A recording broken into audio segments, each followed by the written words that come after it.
Hi everyone, Chris Jones here again with a new weekly video message and a new issue of the SHS Warrior Call. I have a few things that I want to talk to you about today, and then I'm going to tie them into a larger picture issue and ask you for a favor. So here we go. The first thing I want to talk about is being proactive versus reactive.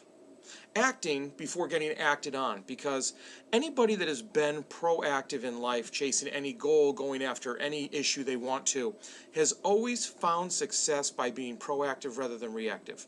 Now, what does that mean? That means if you want to do something, if you want to get better at something, you have to go out and get it. You have to make up your mind to go to that thing, because that thing will never come to you if you wait for it. Now, another important piece about that is that when you act, you set the rules. When you act, you set the stage for how the next action is going to go forward from there. So it's really important that you do that. Now, how do you do that? One of the things that I heard recently was a saying, and I absolutely love this saying because of how it applies to things we do in education at times. You don't fatten a pig by weighing it. Now, kind of an odd saying. What do I mean by that?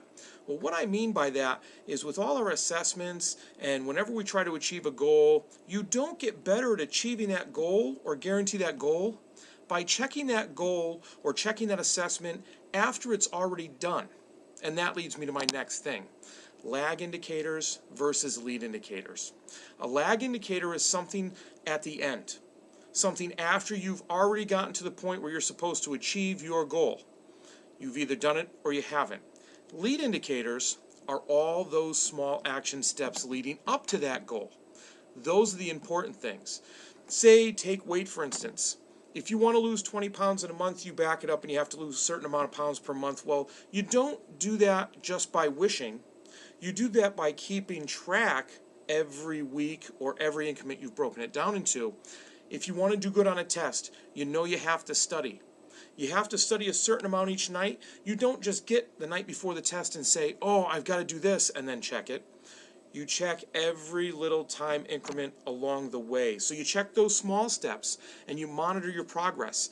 That's a lead indicator. And by focusing on those, that's how you get better. Now, what does all this mean and why am I telling you this? Besides, it's just good advice to follow. The other piece is that right now, Seekonk High School is going through its NEASC reflection period. We have a bunch of people together, we're looking at a bunch of evidence, and we're reflecting on where we are so that we can move forward. This isn't a test when NEASC comes in, which is one of the great things about the new rules that they have.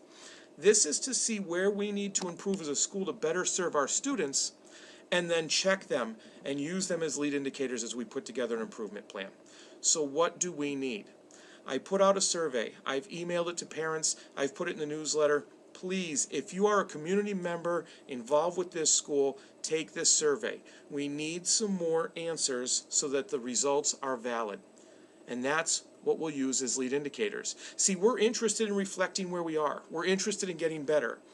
We're interested in your support in doing that and your opinion. So please give us that feedback, because that is the last thing I want to leave you with. It's not so much always about feedback. Think feed forward. Know where you want to go. Ask somebody that knows you well or that has seen you and that knows about where you want to go, and ask them what you need to do to get there. Look, everybody, your input's important. Our school serves the community, but especially serves the students. So we want everybody's input on how to get better. Thanks for listening. I appreciate you taking the time, and I never take you for granted. Once again, you have a great weekend.